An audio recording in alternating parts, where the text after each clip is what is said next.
వందే మాత్రం. నేను మీ journalist Navatha. Welcome to our political. రాంచీలోని ఆర్ఎస్ఎస్ కార్యాలయంపై పెట్రో బాంబు దాడి జరిగిన విషయం తెలిసింది. అయితే దీనిపై కీలక కోణం వెలుగులోకి వచ్చింది.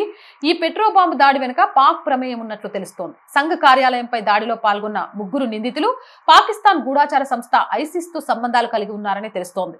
సోషల్ మీడియా ద్వారా ఐసిస్ వారిని నియమించుకుంది. బీహార్లోని గయా రైల్వే స్టేషన్లో దర్యాప్తు సంస్థలు నిందితులను అదుపులోకి తీసుకున్నారు. సంఘ కార్యాలయంపై దాడికి పాల్పడినట్లు ఆరోపణలు ఎదుర్కొంటున్న 3 జార్ఖండ్ వాసులే. వీరిలో ఒకరు రాంచీకి చెందినవారు కాగా మిగిలిన 2 లోహర్ దగాకు చెందినవారు. సంఘ కార్యాలయంపై బాంబు దాడికి పాల్పడిన నిందితులను సోషల్ మీడియా ద్వారా పాకిస్తాన్ గూఢాచారి సంస్థ ఐసిస్ తో సంబంధాలున్నట్లు తేలింది.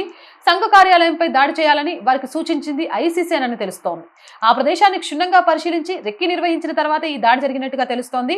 జూన్ 16వ తేదీన రాత్రి సుమారు 11:35 సమయంలో రాంచీలోని సంఘ కార్యాలయంపై 2 పెట్రో బాంబులతో దాడి జరిగింది. ఓ బాంబు కార్యాలయం బయట లభించగా మరొకటి భవనం పైకప్పు నుంచి విసిరారు.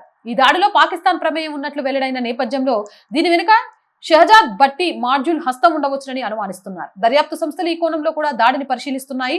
రాంచీ జార్ఖండ్ లోని ఆర్ఎస్ఎస్ కార్యాలయంపై పెట్రోల్ బాంబుతో దాడి చేసినందుకు 3 జిహాదీలను అరెస్ట్ చేశారు. వారి పేరు అమన్ అన్సారీ అలియాస్ గోలు, సైఫ్ అన్సారీ, వీడు కావాలని రోహిత్ గా పేరు మార్చుకున్నాడు, సాయం సుజాన్. నిందితుల్లో ఒకరైన సైఫ్ అన్సారీ బాత్రూమ్ లోకి వెళ్లే నెపంతో పోలీసుల అదుపు నుంచి తప్పించుకోవడానికి ప్రయత్నించాడు. ఆ సమయంలో జరిగిన పోలీస్ ఎన్కౌంటర్ లో బుల్లెట్ గాయం కావడంతో ప్రస్తుతం ఆసుపత్రిలో చికిత్స పొందుతున్నట్టుగా తెలుస్తోంది. ఏదేమైనా కానీ ఈ దేశం కోసం ధర్మం కోసం పనిచేస్తున్న ఒక సంస్థ మీద ఐసిస్ కన్నుబడింది. సో ప్రభుత్వాలు రక్షణ రంగ సంస్థలే ఆ సంస్థను కాపాడాల్సిన అవసరం ఉంది.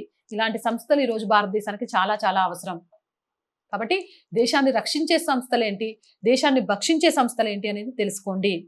సంఘ్ లాంటి సంస్థలకు అండగా నిలవండి. జై హింద్, జై భారత్.